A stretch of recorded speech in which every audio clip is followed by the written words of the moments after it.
Greetings, all BWS2K here. Shorter video today.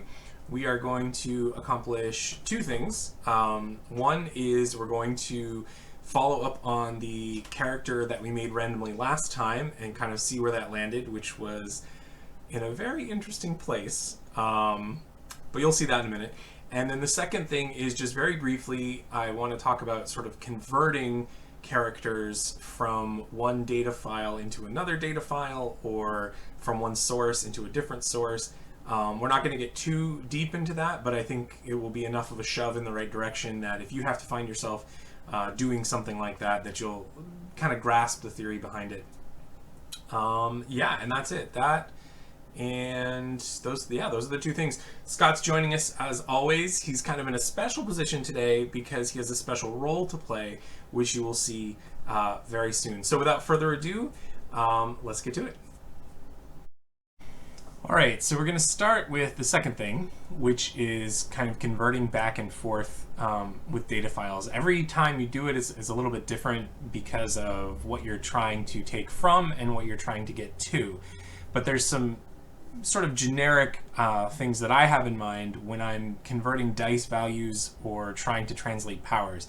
And on the left, you can see we have Mandroid Armor, which I lifted from the Plot Points website, marvelplotpoints.com. I push it every time because it's a great resource.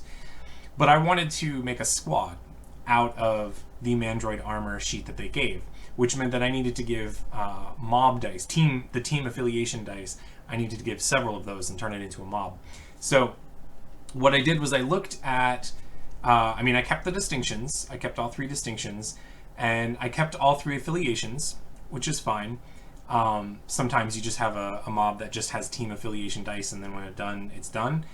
In this case, I did keep the solo and the buddy. Not that they're going to get used a whole lot, I don't think, but they're there if we need them. And I did keep the SFX and the two SFXs and the limits, though I didn't write them out because you play it enough times, you're familiar, you know what area attack does, excuse me, you know what versatile does. And then exhausted, you just shut it down for a plot point. Or in this case, a D6 into the Doom Pool. And you recover the power set by activating an opportunity. These are standard, I don't have my Marvel mug, standard SFXs and limits from the game. So it's nothing too complex there. And I kept the specialties as well. All I'm trying to do is make a slightly less powerful version, or maybe it might be more accurate to say I'm trying to kind of make some fodder, some better than thugs, but kind of a group that I can have my character fight. So I took their team affiliation, which was D8, and then I just made that 3. I took their buddy affiliation and made it into 2 D4s, and then of course their solo I just kept as a solo. Another way to do it, as I said earlier, might have just been to forget about the solo and the buddy and just do 3 or 4 team dice or more. And then as you knock those out with complications or stress, then the mob is being sort of thinned out. This way, as the mob gets thinned out, they'll use the different affiliation dice. So I kind of kept it that way just to keep things interesting. They have 5 powers, 1, 2, 3, 4, 5. Yeah, they have 5 powers. Flight, which I put at a D6 because it's not really likely to come into play here, but again, thinking that I'm trying to make they are not the major villains of what I have planned for them, so I toned things down a bit. So I gave them flight, but it's D6. I took their superhuman durability and their force field and just kept it at superhuman durability D10. And then they have 2 weapons. They have Power Claw and Arm Blaster. I just gave it weapon at D8, and then when we're playing, we can describe what that weapon dice is representing narratively. They're opening fire or they're punching or whatever. It all falls under the weapon category. So that was a pretty straightforward conversion from something that already exists into something that I can use. Generally, when I'm making new data files, I look at a couple things and there isn't really a hard and fast priority or even a consistent rule that I use, but I get a general sense of what is this character going to be doing most often? What is this character unlikely to be doing in terms of powers? Are there powers that are a little bit niche, or are there SFXs that apply in situations that I don't think are really going to happen very much? So there are some things that I can cut. There are some things that I can tone down. There might be something that I want to add and scale up to represent if I'm combining. So in this case, we have superhuman durability D10 and force field D8 turning into superhuman durability D10. But I can tell you, if it had been super, I guess what's it, enhanced, if it had been enhanced durability D8 and force field D8, I probably would have lumped those together into superhuman durability D10, just to, again, narratively represent the fact that they can have a force field or be using their actual armor. And it works like that. So you go through different heroes, and even looking at other systems and how other systems have created heroes. I do have one other hero in mind that I want to maybe walk us through. I don't know if I'll amend it to this video or if I'll make it its own separate video, but actually go through the process in the video instead of taking a break like we did with the random data file. Actually go through the process in the video so that you can kind of see the decisions, and everyone's going to do it differently. I'm not, an expert at this, but once you've played enough times, you get a sense of what powers or what power levels are sort of amenable to what it is you're trying to do. So basically converting from something to something else has as much, and this should be no surprise for Cortex, but it has as much to do with what you're hoping to get out of the story that they're being featured in as much as it does anything else. Even the guide talks about how you have, let's see, in Marvel Heroic they have, is it minor GMCs, major GMCs, and specialty characters? I think I'm saying that right. In Cortex, they have it sort of broken up differently. I think you have like high, medium, low, or hard, medium, easy, or something like that within a GMC distinction, and then you have, or category, and then you have some other ones as well.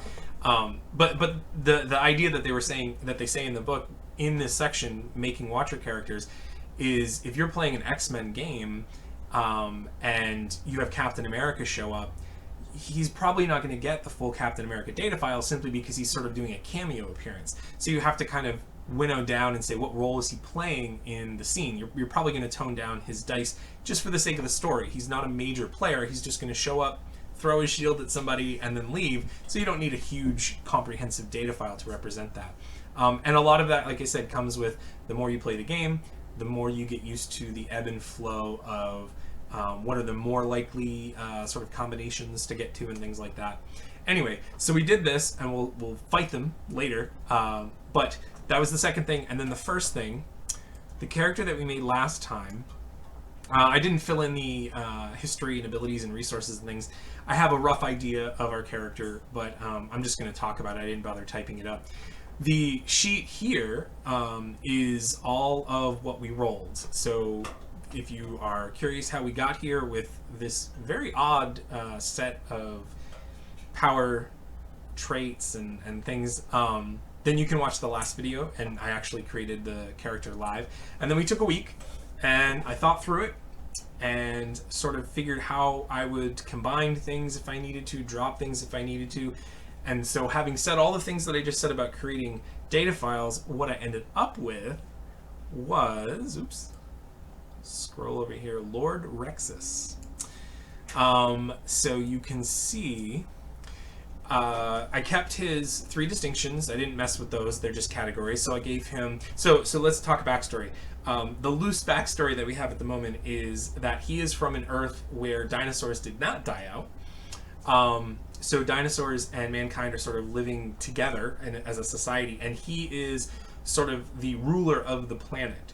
And the nobility traces back to when one of his ancestors used some magic, mystical force, which is not totally understood yet, to avert disaster. There was an asteroid coming, and they opened up a portal and sent the asteroid to another dimension, saving the planet. And so as a result of that, sort of that line has become the rulers. And Lord Rexus, as ruler, he's a dinosaur with shape-shifting powers, so he is often in his humanoid form, which is not always a perfect humanoid form, but he can shape-shift into different dinosaur forms. This is just part of his lineage, one of his sort of inherited things, if you want to say it like that. And then additionally, he has dinosaur control, which is like animal control or mind control or something like that, it's essentially, I don't like to think of it as mind control, like brainwashing or forcing someone against their will, but he is just so convincing that dinosaurs, they get where he's coming from. He's just an amazingly effective leader. So when he is addressing them, 9 times out of 10, they're going to be on board with whatever it is he's suggesting, because it just makes sense. And he's one of them, and he knows how to talk to them. So Dinomorph would represent the fact that he can shapeshift. Dinosaur Control represents that sort of thing. I gave him an SFX called Collateral Damage, which is where I'm renaming them, but I borrowed them based off of other SFX that kind of already exist.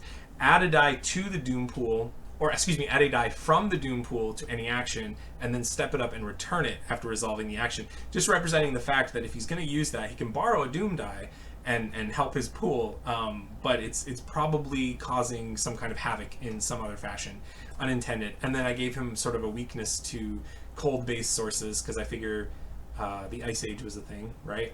I'm not sure how they survived the Ice Age on his Earth. Although maybe the Ice Age, was that from the asteroid? So maybe if they didn't have an asteroid, they didn't have the Ice Age. I don't know. Clearly we're very much in comic book mode when it comes to these kinds of things. But his second power set, I gave the Meteorite Amulet. So he has a sort of enchanted amulet, or magical, mystical amulet, which has also been passed down. And I think it's probably what was originally used to warp the asteroid away from the planet, from the impending doom. And it's not totally understood in its time. It does allow dino mutation, which is changing other beings into dinosaurs.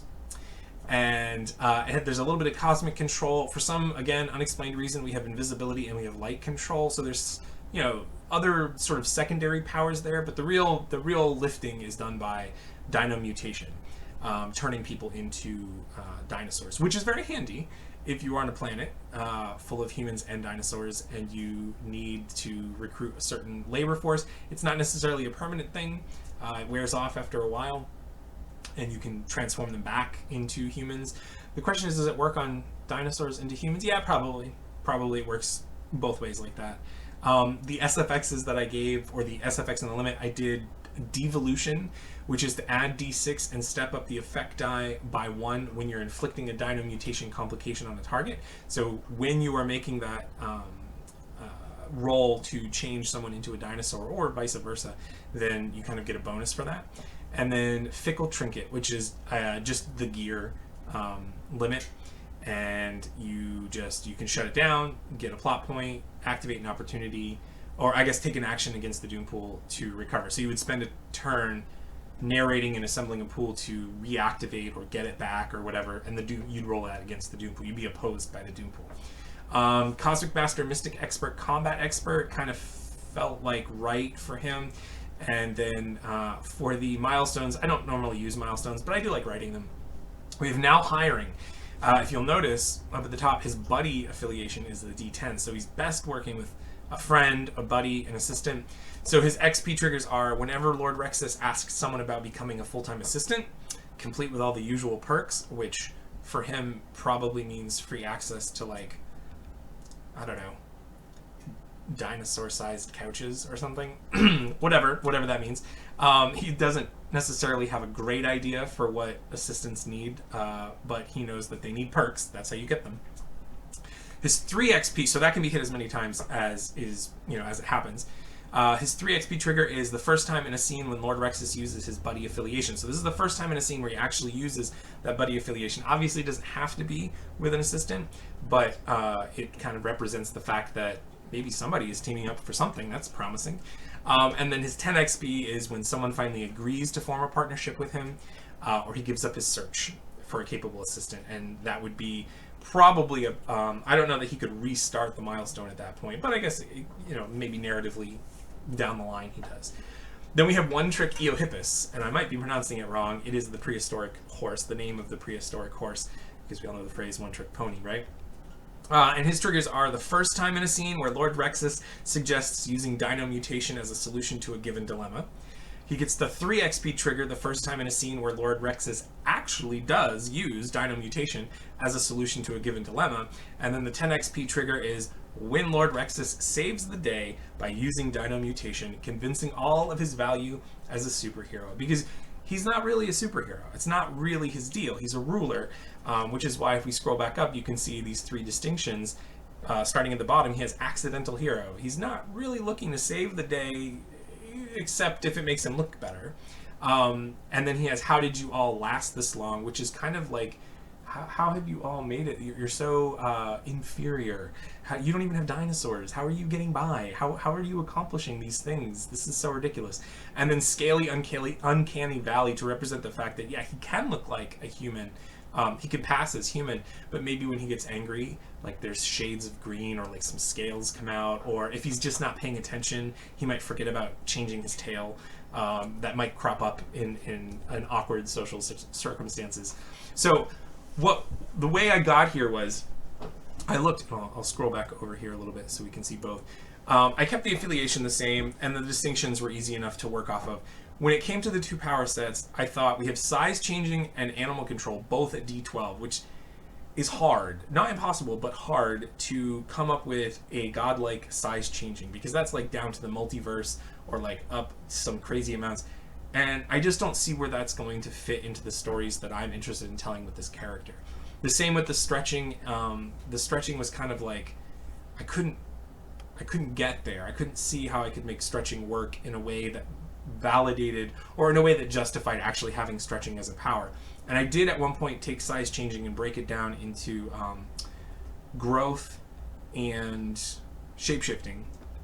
And so I kind of toyed with that a little bit, which kind of pushed me in this direction of ending up on Dinomorph. But it was like, well, if I've got all of these at D8s and D10s, but they're all pointing me at a specific direction of shape changing. I kind of came up with dinosaurs early on just as something fun and interesting and a little quirky.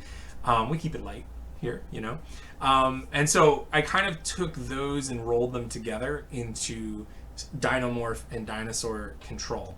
And then the elemental controls and invisibility I put down with transmutation, and sort of again toyed with this idea that there's probably some kind of ring or like a scepter or something like that, because I knew I wanted the gear limit pretty early on. And then thinking, well, if I'm going to do the dinosaur stuff up top, how can I relate that? And that's where I ended up with Dino Mutation. And then from there, I saw, well, Cosmic Control and Cosmic Master. I had originally had Mystic Master, but I felt like Mystic Master, and if you remember from the video, I was saying like maybe this is an acolyte or a student of magic or something. And it felt like I was giving too much credit to the character. Like, no, I don't think this is a trained student of magic. I think they just have access to this power that they probably don't yet understand. So I swapped those specialties around and then kind of renamed things and lumped them together, combined them in the second set. Is it going to be successful? I don't know. I'm excited to play. And that's really kind of the most important part, I think. And that's kind of how it works with the random data file generator. And I said it last time, a lot of times it's inspiration. And so I probably took a day or two looking at it, rearranging things until I really kind of locked onto that direction of what if it's a shape-shifting dinosaur who controls dinosaurs? And I talked about it with my kiddos, and we had some great conversations about it. And so once I had that direction, I looked at the raw roles that I had and sort of tweaked and combined and meshed things together. It's not perfect. I have had characters from the random data file generator work out that were like, oh, this is definitely a viable character, viable, whatever that means in the context. A lot of times, though, you do kind of have to tweak things a little bit and balance it out. Or not balance it out, but like, what have you got in mind for this character? And then you run with it. It's just the inspiration. Yeah, okay, so we're going to move to the next page.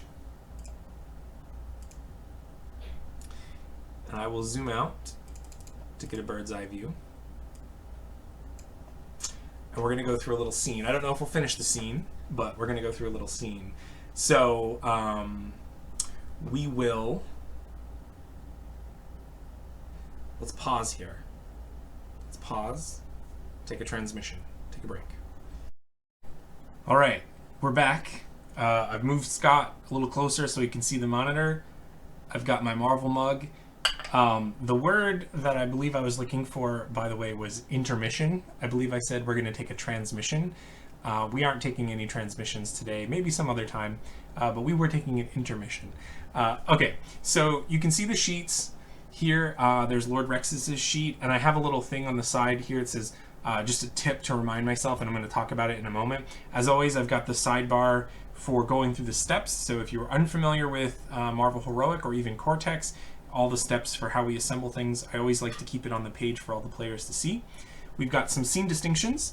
We've got Downtown Rush Hour and Hottest Day on Record. I've got the Doom Pool starting out at the sort of default 2d6. Rather than doing the plot points like I usually do, I went ahead and just did like I did for Gambit and Psylocke and Nightcrawler, where I just have them on the table that I can move around, and Lord Rexus has one on his sheet already.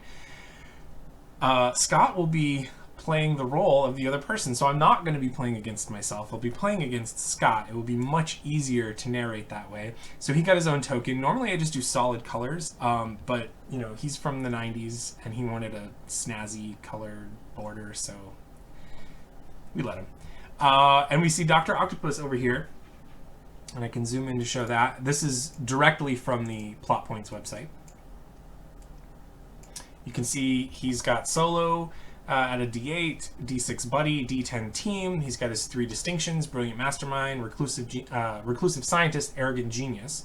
And then he's got his stress tracks there, which I really like about the Plot Points data files. They always have a little section for stress tracks. The robotic tentacles is the only power set he has, but it does all of those things that you'd think. And then he has Science Master and Tech Expert. And then we've got the Mandroid squad that we were talking about earlier. So in my mind, what I'm thinking here as sort of Lord Rexus's debut is we've got like peak of the summer heat, and it's rush hour, so it's like 5, 6 o'clock downtown, crowded streets, you know, gridlock traffic, and then just like a portal opens up in the sky, like, well, in the sky, maybe a story or 2 high, right? And from there, boom, comes this what's the word? Like kingly, nobly dressed figure with a very gaudy amulet, and this would be Lord Rexus, and he is just like, I mean, he's got like his like cape, like a red cape, and like, you know, noble garments. And he just blam right onto the asphalt, maybe probably bounces off a car, like, and rolls into the sidewalk, and the portal closes, and he's confused, and he like looks around, and this is not at all what I had intended. Where is this place? You know, people in comic books, I think they're usually used to this level of weirdness, so definitely people kind of start walking around him. Nobody's freaking out though. They're on their way home, so they're not really, you know, this is just another one of those superhero things, right? So he kind of just plops onto the scene.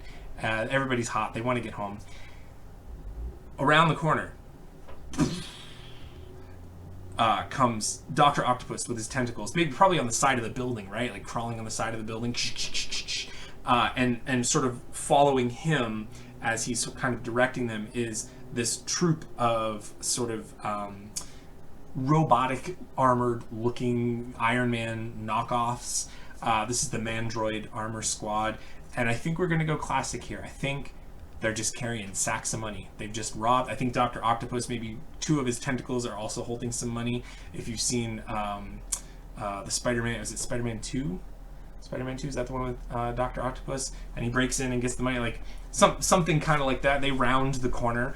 And I think Lord Rexus, when he hit the car and he fell into the sidewalk, he's kind of like in their path. And so Dr. Octopus just kind of swipes at him and says, you know, "Get out of the way, fool."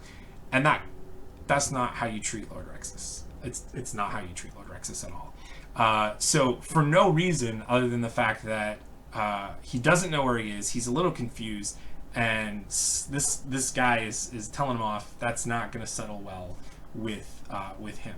So that's where the scene starts. I'm going to go first because I don't want to forget how to do the thing that I have the note to do. So in my mind, I struggled with how am I going to make Dinomorph. Like, is it that every time he transforms into a dinosaur, he has D12? Like, what does that mean?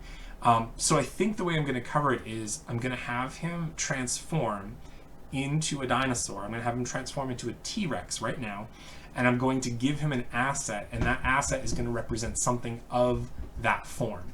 So I'm going to go first, and I'm going to have, so I'll move my token a little bit, and I'm going to have Lord Rexus assemble a pool to transform into a T-Rex, and he's going to have crushing jaws. So that's an asset that I'm looking to create here, and I will be rolling against the Doom pool, not Dr. Octopus or the Mandroid Armor Squad, because I'm not really directly opposing them or doing anything at this moment that they would be the opposition. So we're going to assemble a pool for Lord Rexus to transform into a Tyrannosaurus Rex. Specifically, we're going to sort of describe this as him creating an asset. Mechanically, it's going to be an asset.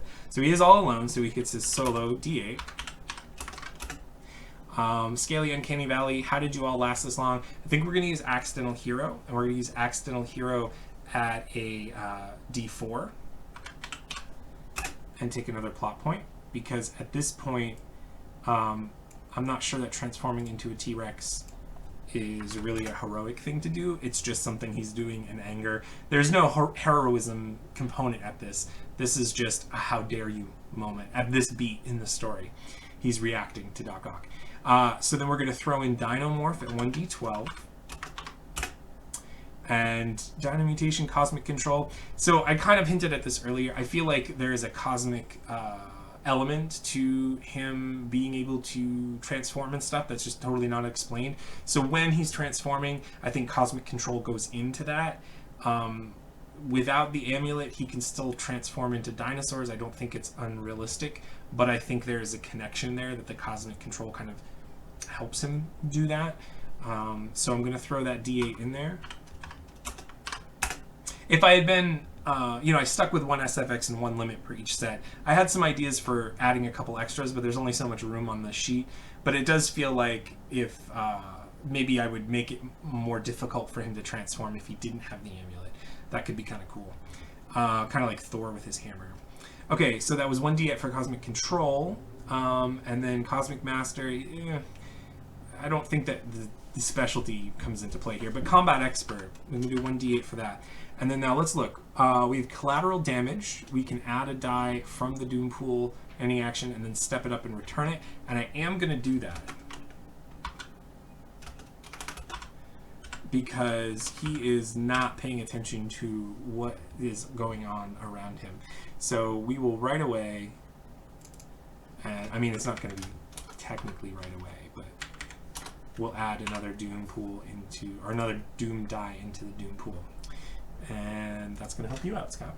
All right, so that's his pool, and this is going to be to create an asset called Crushing Jaws. Perfect. So I have an opportunity. So Scott's going to buy that opportunity for me, so I'm going to get another plot point. And he's going to get another Doom die. Actually, I think he's going to step up the lowest. 1d8 should be 2d6. Because he's going to be rolling in a moment. And then I need to assemble a total. It's a bummer that the d12 is also the 10. Would a d8 work? I was really hoping to get the d10. Let's do this. I have a bunch of plot points. I'm going to spend a plot point to keep a third total die. So I'm going to add the 4, the 6, and the 5 for a total of 15. With a d12 Crushing Jaws. Alright, so that is Lord Rexus's roll. Now it's going to be opposed by the Doom pool, and Scott's going to roll. Why are we still selected on it? Scott's going to roll the Doom pool. Unlikely that he's going to beat a 15 with this, but we'll be, we'll be official. He rolls his 2d6 and 1d8 because he might roll an opportunity. A lot of times, if you're not sure about rolling, if it's like, oh, well, that's not likely to happen. Sometimes it's still worth it to roll because you could roll a 1 and that might help out the other side. But that's not surprising. It's a 5, a 5, and a 4. Now what's interesting there is, we were having this discussion in the Discord, and if you're part of the Discord, you would have seen this perhaps, about what to do when you set things up over 12. So my goal here was to, here, let's write this down before we...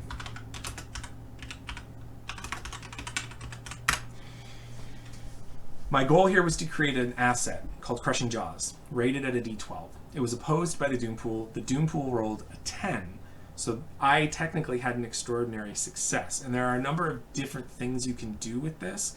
And there isn't necessarily in Marvel Heroic a definite rule. You know, you kind of play around with it. I think actually even I said this in the Discord, but you just kind of go with the flow of the table, with what's going on at the table.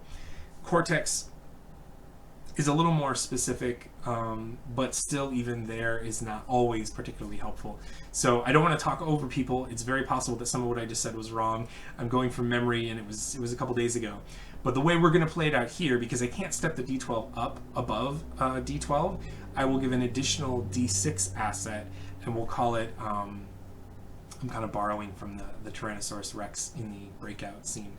So we've got Crushing Jaws. How about like Powerful Tail at a D6? Yeah, so let's do that. So let's give him, oops. So I'm just going to jot them in here. So we're going to go Crushing Jaw, and that's rated at a D12. And then Powerful Tail, and that's going to be rated at a D6. Now, again, with the way Marvel Heroic works, it's a little confusing in the manual whether these will last till the end of the scene or if I need to spend a plot point to make that happen. And I think in talking with some of the folks, it generally means if you create an asset, it lasts till the end of the scene. So these will stay until the end of the scene, and then you spend a plot point to make them last until the beginning of the next transition scene or at the end of the next transition scene or something. Again, I'm fuzzy on the details, but for our purposes, I'm not going to bother spending a plot point because I'm going to have this last for the rest of the scene. And in Marvel Heroic, which is different than Cortex, I think in Cortex you would have to spend a plot point if you wanted it to last. Nope, I think I'm wrong in saying that. At any rate, we made the assets, and I don't want to get caught up on it. We got to get Scott moving. So my turn was successful. I now have 2 assets, and these assets are now going to be moving forward what I'm going to be using to combat Dr. Octopus and Mandroid Armor Squad. So, Scott, what's he going to do? Scott sees this. Oh, here, let me move my token. Scott sees this, and I think as Lord Rex is transformed, it probably like, because he's got both the Crushing Jaw and the Powerful Tail, I think maybe the tail, and this is representing the fact that the Doom Pool was stepped up, knocks some of the Mandroids into like some cars, just and probably also like as he transforms hits Dr. Octopus as well, and he falls onto the sidewalk. Now the people are seeing this and they know Dr. Octopus, so now we've got some panic going on. Again, we've stepped up the Doom Pool. That represents sort of the ambient drama. So Scott is going to have the Mandroid armor just start blasting. Straightforward. But they're going to do that. They're going to support Dr. Octopus, so they're going to add a D8 to his roll. So we'll have him do that, or we'll have them do that, and then it will just be one roll for Dr. Octopus. So he is going to roll, he's going to roll his team dice, or his team die. I always mess it up, and I'm really sorry. Because he's acting as Dr. Octopus is sort of leading them right now. So he gets 1d10 for that. We'll add in the d8 that the Mandroid Armor Squad is giving him.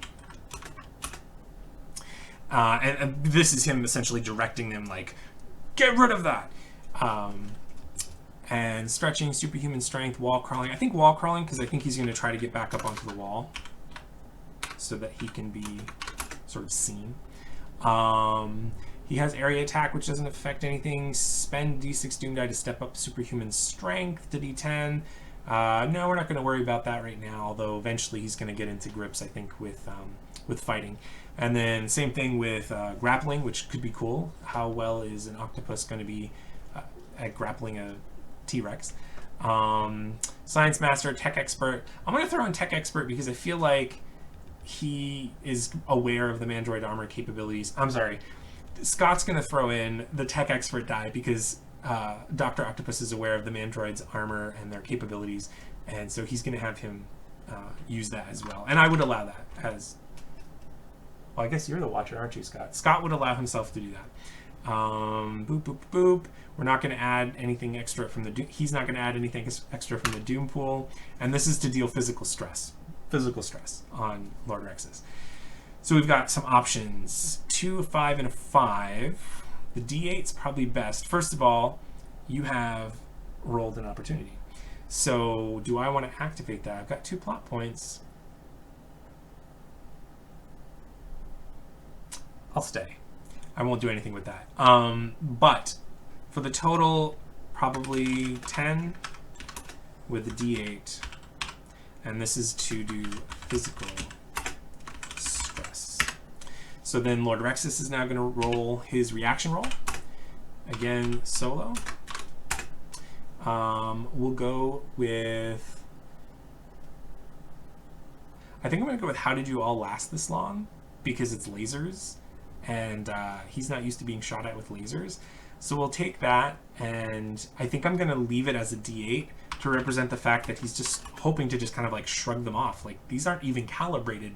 These aren't even calibrated for dinosaurs.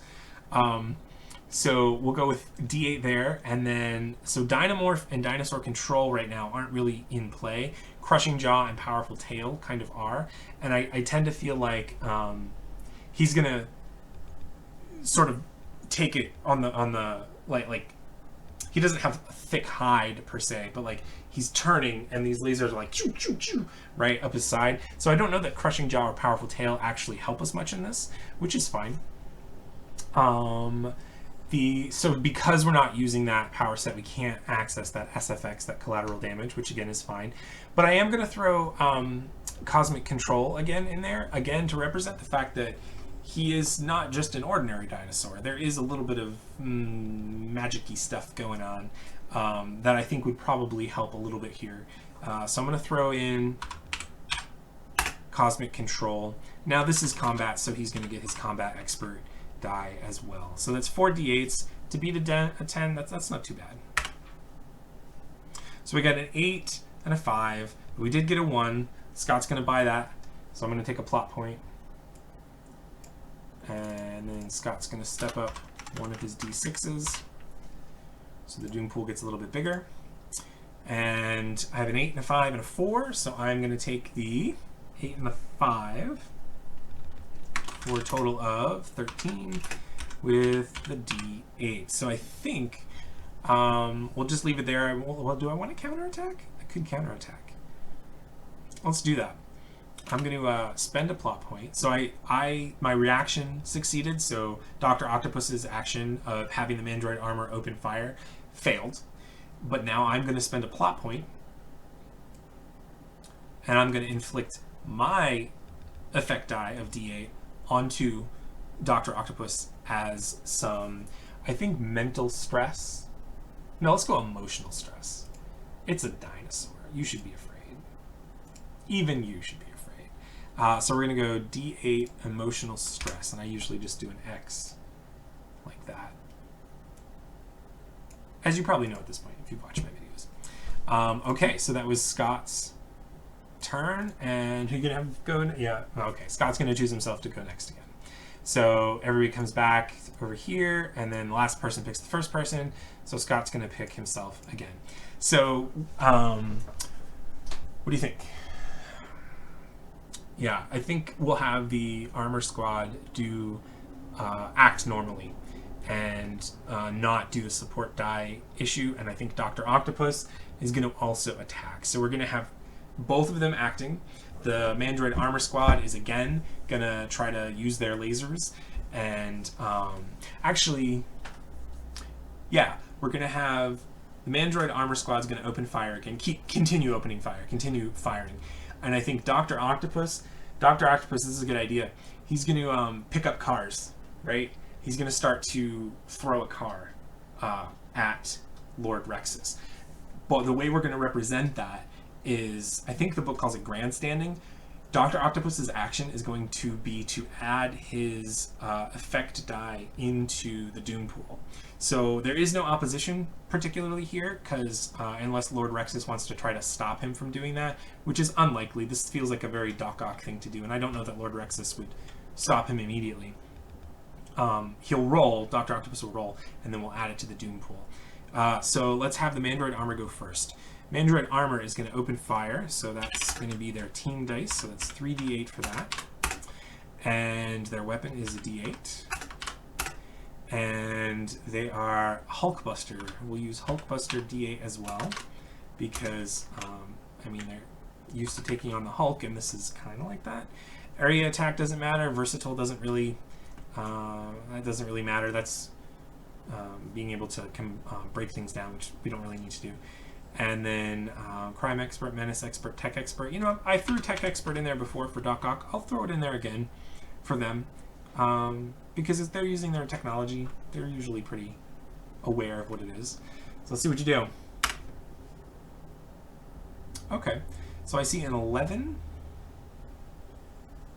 But a 14. We could do a 14. You want to do a 14? Let's do a 14. So he's going to spend one of his d8s to keep a third d8. So he's going to add up the 5 and the 6 and the 3 for a total of 14 with a d8 effect to do physical stress on Lord Rexus again. Lord Rexus has to roll his reaction. He is alone, so that's solo. We'll go with, what did we do? We did, how did you all last this long again? We'll do that again at a d8. Crushing Jaw, Powerful Tail, but we did use Cosmic Control. And did we use Cosmic Master? I think we used, did we? No, I don't think we did, but we will at this point. I'd like to think that there is a sense in which the amulet is reacting to this attack and maybe augmenting, kind of like a Borg situation, kind of augmenting itself to maybe absorb, hopefully absorb some of this. And that was the reaction roll, so we are hoping to beat a 14, and we very cannot. So if we go with a total of 8, we're not going to bother to, we can, d8 physical stress is not too bad. But we can do d10, which would, normally would step down that physical stress die, but because the 14 is so much bigger than the 8, then it actually steps up that physical stress. So Lord Rexus is going to take d10 physical stress. Scott scored an extraordinary success, or a heroic success, if you like. And we'll put an X in the d10 physical stress part of the sheet. Okay. That was the Mandroid Armor. Now we have Dr. Octopus. And Dr. Octopus, like I said, he's going to be rolling. He is throwing a car, but the effect die he's going to apply to the Doom pool to kind of increase that. So, solo, 1d8. Mandroid Armor's not helping him with that. We're going to use Downtown Rush Hour as a d8 as well. And so we're going to use the Scene Distinction instead of one of his 3. And this will be Superhuman Strength. And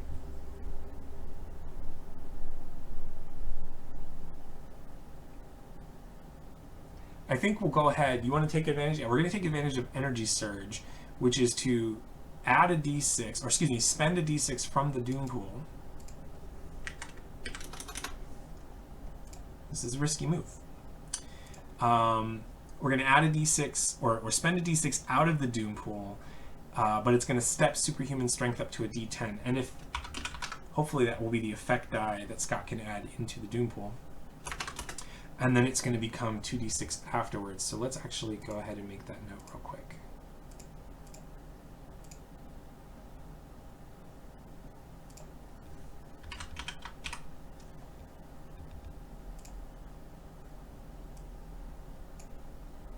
Just so we don't forget. That's that. And then science and tech don't really... I'm not sure that either of those... I think tech doesn't. Science. I think science works. So Scott's making a really good point. If he's able to throw the car and it blows up, that would be using fossil fuel to add to a combat situation with a dinosaur, and he likes that, and I like that as well, although Scott's the watcher. So we'll let him use Science Master. Okay, I'll allow it. He'll allow it. Oh! You took a risk and it did not pay off, my friend. So what happens here, you have to pick the total first. So Scott's total is 11. And in this case, because there's no opposition, the total doesn't matter so much. However, when you don't have any other dice, then your effect die becomes a d4. So you wasted all that just to add in a d4 to the Doom pool, which is embarrassing. But there are 2 opportunities there, and I have 2 plot points.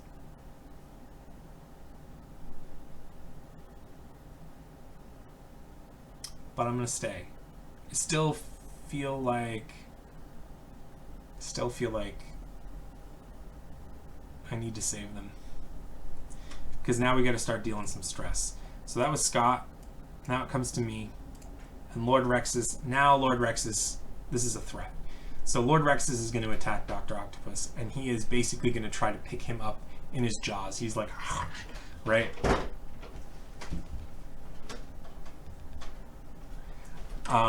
And so we're going to roll for that. So we roll solo. We're going to go with Accidental Hero. We're going to use that as a D8. We're going to use Crushing Jaw, D12. Cosmic Control doesn't really help here, but Combat Expert does help. And Dr. Octopus has some emotional stress, and I like to think that's going to help here because he is about to be in the mouth of the dinosaur that is on the scene. So this will be to deal physical stress to Dr. Octopus. All right. Now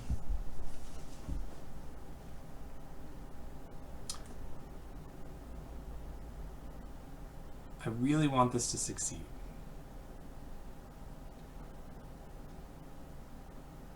I should have gone with emotional stress. It's okay. I really want this to succeed, so I am actually going to use the 9 and the 7 for a total of 16 with the D8 effect. This is physical stress. I should have tried to scare him, because that would have stepped up his emotional stress, but that's okay. So Dr. Octopus reacts. Solo. I think we're going to go with Arrogant Genius. You want to do Arrogant Genius at a... It's going to do Arrogant Genius at a D4, because a real genius would have turned around and run away. But he chose to stay and fight. And by doing that, he gets to step up the lowest die in the Doom pool to a D6 and take that shameful, shameful D4 out of existence. And then we go to Robotic Tentacles. Do you think the tentacles help? You think stretching? Alright, stretching. We'll add stretching in. Science Master and Tech Expert, though. Those don't really help. So you're just trying to, like, dodge, I guess. Energy Surge, Grapple. Yeah, those don't really matter. But Lord Rexus does have D10 physical stress, so we're going to add that in. And this is to get a total of 16. What do you think? So close. So close. Okay, so first of all, you rolled a 1, so I am going to buy that as a stun.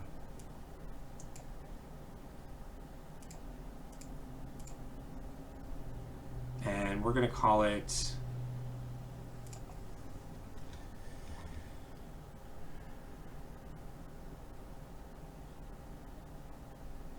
We're going to call it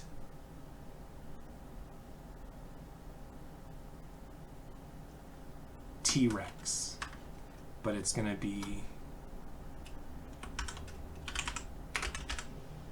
with a W.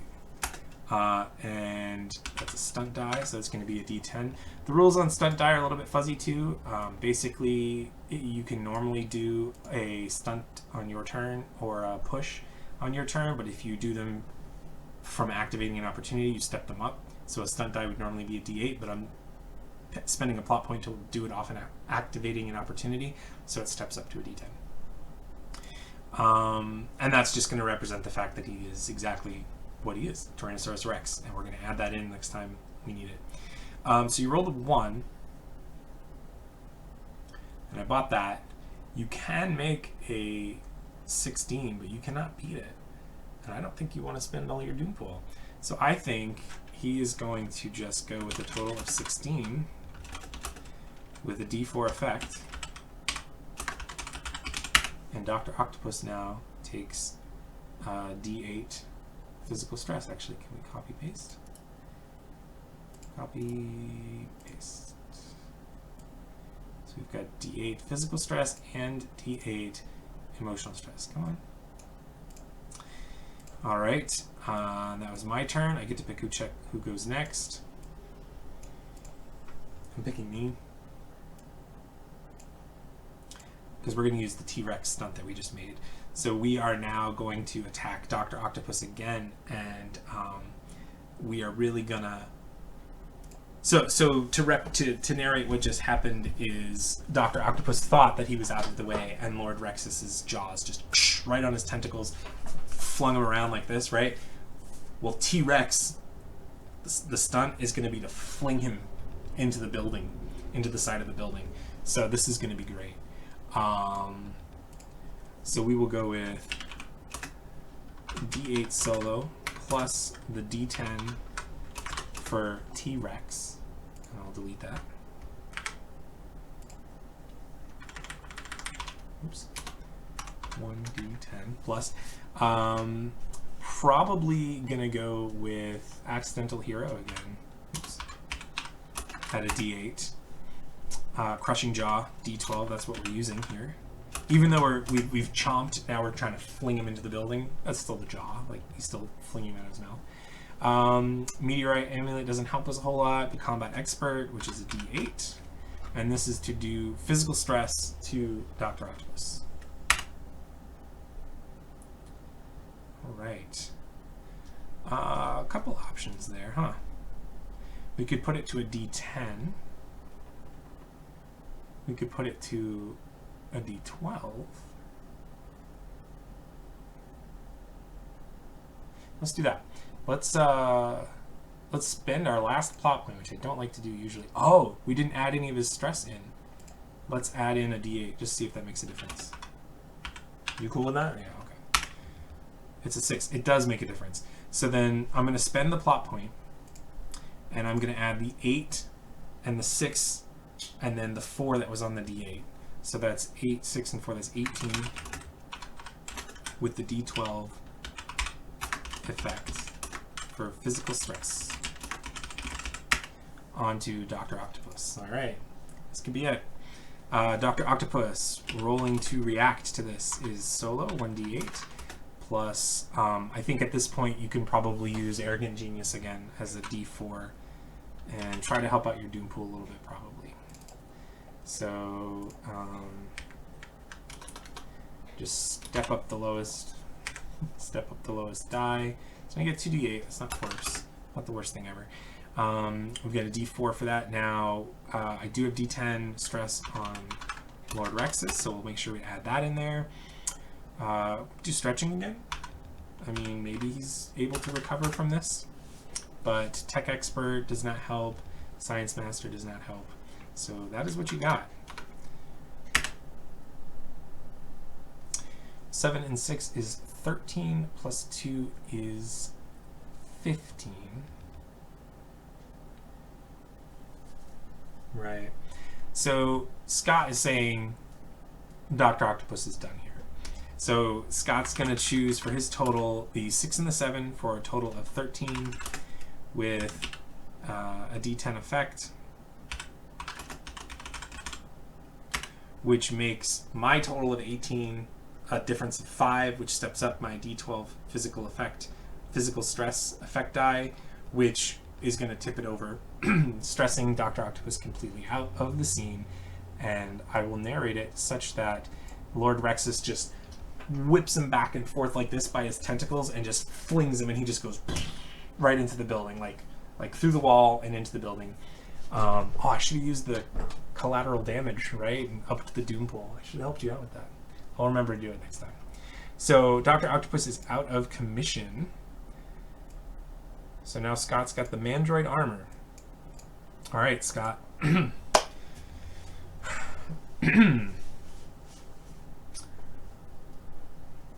think they're just gonna have to shoot their lasers probably.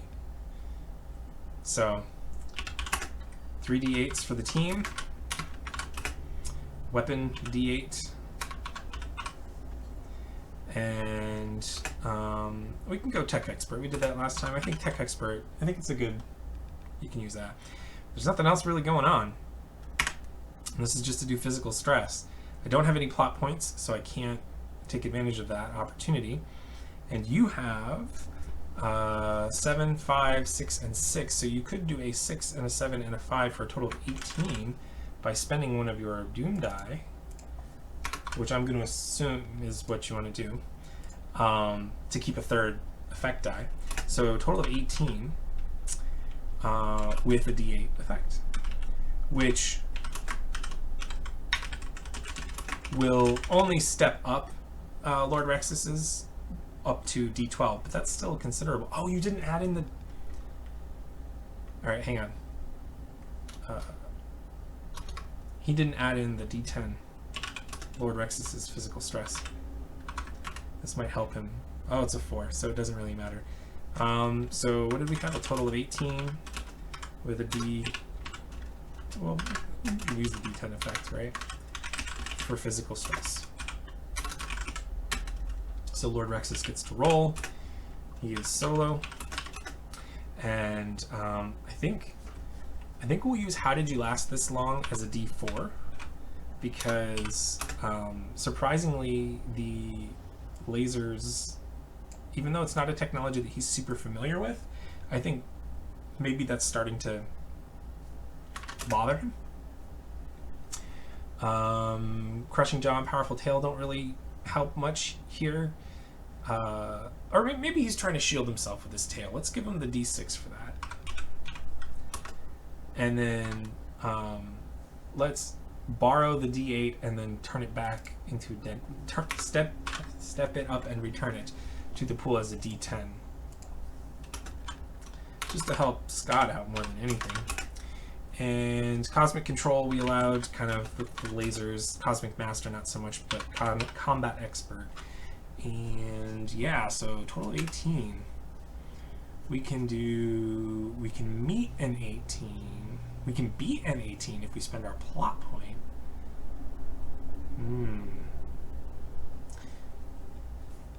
I don't think we want to do that though. Total of 14, which doesn't... Okay, so a total of 14 with a d8, which is not enough, so it steps up his physical stress. These lasers are sort of not very fun for Lord Rexus. So that's Scott's turn, and then he gets to act first. He gets to pick who acts first, and he's going to pick himself for the Mandroid armor, and they are... I think they're going to try to fly away at this point, because they've got the money. Doc Ock is out of commission. I think they're going to try to escape. Yeah, this will be to escape, so we'll use the flight die here. So we'll go 3d8 plus 1d6 plus Tech Expert. And then you want to add in the d10? They're going to add in the d10 from the Doom Pool. So Scott's going to spend this Doom Pool die in here. And this will be to create an effect of flying away, like escaped.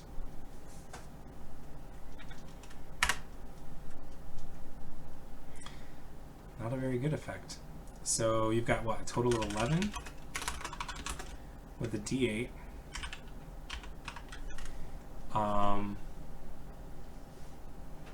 I will spend this last plot point, and I will take it as a stunt die, and I'm going to call it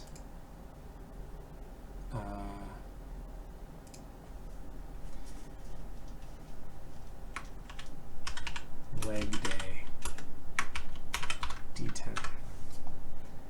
because they don't have great arms, so he is not going to try to grab them with his arms. He is going to try to jump and chomp down on as many of them as he can. So this will be to create an asset of getting away. Or would it be a complication on Lord Rexus? No, because I think it'd be an asset, and then we'll say when they step it up, they're gone. Or they can use it in future rolls and stuff. So Lord Rexus is going to get to resist this to stop them. So he's going to add in 1d8 for solo. He's going to add in his leg day.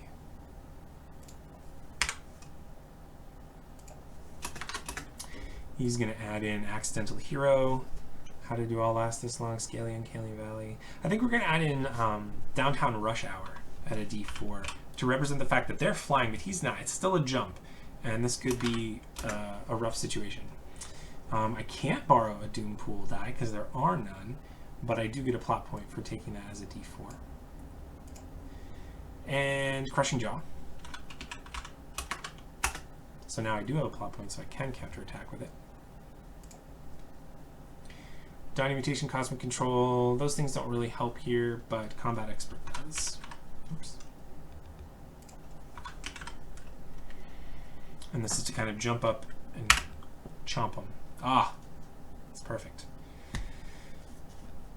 So if we do, so let's do a total of 16. We'll add up the D10 8 and the D8 8. Then we are going to choose the D12 as our effect. Okay. But 16 is 5 more than 11. So it steps up, and I will spend this plot point to counterattack.